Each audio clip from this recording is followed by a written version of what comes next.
Mwiriwe neza. Nongeye kubashimira ko mukomeza kuri Chapa Makeo TV. Ni muhema kubana natwe kuko turabibona kenshi. Ibitekerezo byanyu tubiha agaciro cyane.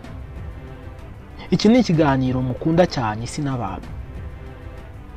Isi n'abantu ni ikiganiro mugezweho na Chapa Makeo TV. Ikiganiro kurikira ari uko gusukoze subscribe kugira ngo nicyo gucike. Biroroshye. Nukanda subscribe hasi iyi video mu magambo yandikishijwe umutuku. Subscribe.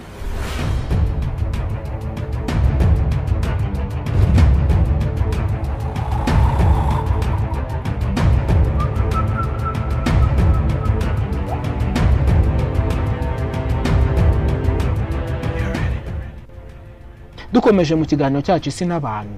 Uyu munsi tugiye kurebera hamwe tardigrade. Byinshi wamenya kuri iki kinyabuzima kimaze kubaho imyaka myinshi cyane kurusha ibindi biremwa byose byabayeho. Ubuzima ni kimwe mu bintu biba bihangayikishije buri kiremwa cyose kiri kuri iyi si. Usanga abantu batajya baryama kubera gukora ngo babeho neza. Si ku bantu gusa ahubwo n'inyamaswa. Usanga ziba ziri guhiga ibizazibeshaho. Izindi ugasanga zirubaka aho ziba. Icyakora nubwo ibyo byose bigenda gutyo, amaherezo birangira ubuzima burangiye. Yaba ku bantu ndetse no ku nyamaswa. Urupfu. Ese uretse ko tubona urupfu rutuzira umunsi ku wundi, hari icyo twakora ngo turuhagarike? Ese haba hari ikiremwa gishobora guhangana n'urupfu kuri iyi nshuro? Tugiye kurebera hamwe imibereho n'imikorere y'ikinyabuzima cyitwa tardigrade.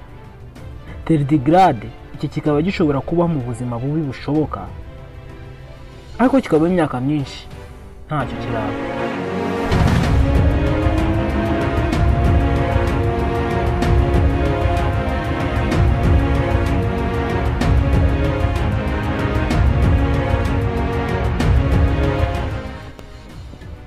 Mu mwaka w'1773 umupasiteri akaba n'umushakashatsi ukomoka mu Budage witwa Johann August Ephraim Goetz niwe wavumbuye iki kiremwa.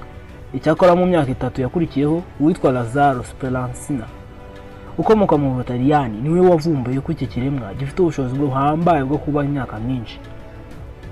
Mu by'ukuri tardigrade ni iki? Ubusanzwe iyo ufashe ikiremwa icyo ari cyo cyose ukacyohereza mu kirere hanze y'umwuka w'isi, nta bwirinzi ubwo ari bwo bwose gihita kiva mu buzima, bitewe n'uko ubuzima bwa hano ku isi bushoboka kuko tuba turi guhumeka oxygene gusa. Iyo urenze ikirere cya hano ku isi uhasanga indi myuka itari oxygene, bityo ukabura uko uhumeka ugahita upfa. Si ibyo gusa kuko igipimo cy'ubushyuhe cyangwa cy'ubukonje buri kuri iyi si kiba gitandukanye no mu kirere cya kure. Uretse no kuba ku kirere kandi byagurana ko ikiremwa muntu gitura ahantu hagoye kuba, munsi y'amazi cyangwa mu butaka. Icyakora nubwo ibyo byose bigoranye ku biremwa muntu ndetse no ku nyamaswa hafi ya zose, hari ikiremwa cyitwa tardigrade. Tardigrade gishobora kurokoka ibyo byose twavuze ruguru. Tardigrade ni ikiremwa gito cyane utabonesha amaso asanzwe, gikunda kwibera mu mazi kigatungwa n'urubura, ariko gifite ubushobozi buhambaye cyane. Iki kiremwa ushobora kugitwika ku kigero cy'ubushyuhe burenga dogere 150. Nyamara ikigira icyo kiba, ushobora no kugishyira mu bukonje buri kuri dogere 200 munsi ya zero, nabwo ntikigira icyo kiba. Mu mwaka w'2007 abashakashatsi mu bya siyanse bafashe tardigrade nyinshi bazishyira mu cyogajuru, maze bazohereza mu kirere cya kure. Nyuma yaho icyogajuru kigaruka ku isi. Abashakashatsi batunguwe no gusanga hari tardigrade zagarukanye n'icyogajuru, nyamara nta bwirinzi nta bumwe zari zifite. Ikirenzeho nuko ingore zari zarateye amagi ndetse hari n'izindi zavutse. Icyakora bemeza ko zitagarutse zose, bityo bakavuga ko zishobora kuba zitanganya imbaraga. Ibyo birumvikana. Izi kandi nubwo zikunda kuba mu mazi, siho ziba gusa kuko zavumbuwe no mu misozi miremire ya Himalaya, mu mazi y'amashyuza mu Buyapani ndetse no mu bice byiganjemo urubura rukabije mu gice cya Atlantika. Aha hantu hose ubusanzwe nta kinyabuzima gisanzwe cyahaba ngo bishoboke.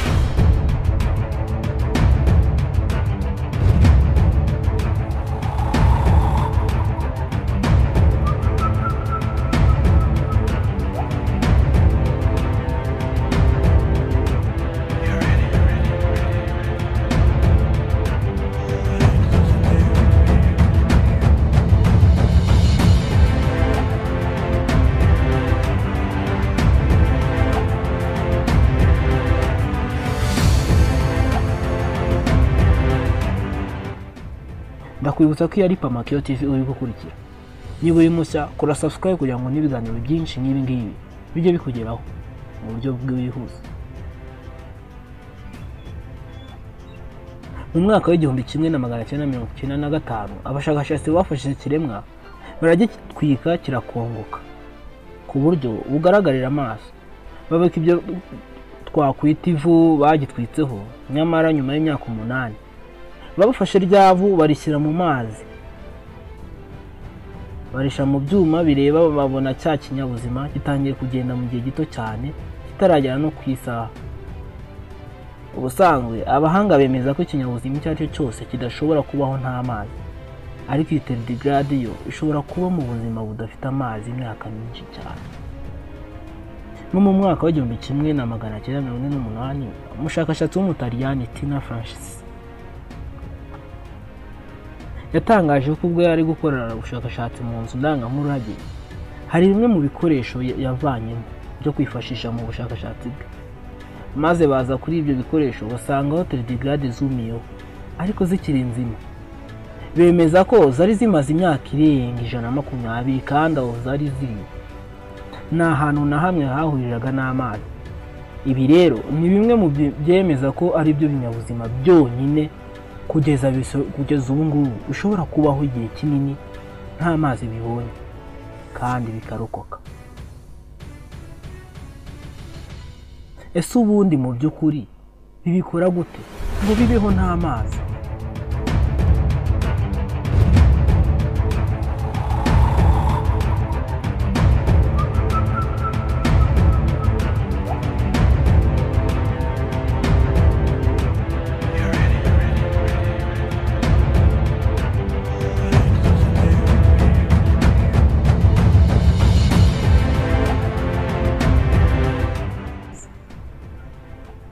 Mu mwaka w'igihumbi kimwe na magana cyenda na makumyabiri na kabiri, umushakashatsi ukomoka mu Budage witwa H. Baumann yashyize hanze bimwe mu buryo bushobora kuba bufasha tardigrade kubaho nta mazi. Yavuze ko bishoboka ko iyo tardigrade igeze mu gihe cy'ibura cy'amazi itangiye gukakara, ihita izingira umutwe wayo n'amaguru mu mubiri wayo wo imbere, nk'uko mubona ikinyamujonjorerwa kibigenza. Gihino uduhembe twacyo ndetse nacyo ubwacyo kikajya mu gikono cyacyo. Bikekwa ko n'iki kinyabuzima ariko kukibigenza, nubwo cyo kitagira igikono ariko nta magufwa kigira. Nyuma y'ibi gihita kijya mu buryo bwitwa suspended animation, aho umubiri uhagarika ibikorwa byose, ikiremwa kikamera nk'icyapfuye. Ibi rero tardigrade ishobora kubikora igihe kinini, kuko ikintu cyapfuye kidakenera amazi cyangwa ikindi kintu nkenerwa byose, cyangwa se ibindi bintu nkenerwa byose. Ni nk'uko umuntu aba ameze yasinziriye. Ubusanzwe suspended animation hari n'ibindi biremwa bishobora kuyijyamo, aho biyivamo ari uko amazi abikozeho gusa, ariko nacyo ari nabyo bimenyesha ko amazi yagarutse. Ibi bikunda kuba iyo habaye n'inkongi y'umuriro ahantu ibyo biremwa byabaga, cyangwa izuba rigacana igihe kinini mu buryo budasanzwe. Mu mwaka w'igihumbi kimwe na magana inani mirongo ine na kabiri, umushakashatsi w'umufaransa witwa Doyer yerekanye ko tardigrade ikoze buriya buryo bumeze nko kwipfisha ishobora kurokoka ubushyuhe bwa dogere 125 mu gihe cy'iminota myinshi cyane. Mu mwaka w'igihumbi kimwe na magana cyenda na makumyabiri, Umudage witwa Gilbert Franz Hammer yatangaje ko yagarutse ku buzima tardigrade nyuma yuko yagaruye mu buzima tardigrade nyuma yuko yari amaze kuyitwika ku bushyuhe bwa dogere 151 mu gihe cy'iminota 15. si mu bushuhe gusa yazigerageje kuko yanazishize mu bukonje bwa dogere 272 munsi ya zero mu gihe cy'amasaha 8, nyamara tardigrade ikaza kuvamo ikiri nzima. Tubibutse ko ku rugero rw'ubukonje rungana gutya amazi aba yaramaze kuba nk'ibuye bitewe n'ubukonje bwinshi. Nyuma y'ubwo bushakashatsi bwemeje ko ku isi nta hantu na hamwe hari hakonja kugira nk'icyo kubera ko ubukonje bukaze bwigeze kubaho ku isi bwari buri muri dogere 89.2 munsi ya zero mu mwaka wa 1943 mu gace kitwa Atlantika. Ibi rero byumvikanisha ko nta bukonje buba ku isi bwahitana iki kinyabuzima kuko burya nta za frigo mukeka ko zikonjesha cyane nizigeza kuri icyo kigo cy'ubukonje. Tugarutse ku bushyuhe kandi ubusanzwe hari imirasire y'ikiremwa muntu gitinya cyane cyitwa X-rays, rayon X. Iyi irica cyane kandi mu buzima busanzwe nta kiremwa cyapfa kuyirokoka kuko iburetse n'ubushyuhe haba harimo n'ibimeze nka acide, ariko tardigrade yarazirokotse mu buryo bworoshye mu mwaka wa 2007. Ubwo rero bazorerezaga mu kirere zashyizwe ku cyogajuru. Cyagiye bazoreje mu kirere zashyizwe ku cyogajuru zo zarabirokotse. Kugeza ubu byemejwe ko ibi biremwa bishobora kuba ahantu hose ku isi ndetse no ku yindi mibumbe itari isi. Ese wowe ntiki waba uzi ku kirambye kurusha ibindi bintu byose ku isi? Tubwire ikimuzi kirambye ku isi kurusha ibindi byose uretse tardigrade. Ese hari ikindi waba wifuza ko tuzakuganiraho? Twandikire. Biroroshye cyane kutwandikira no kujya muri email yacu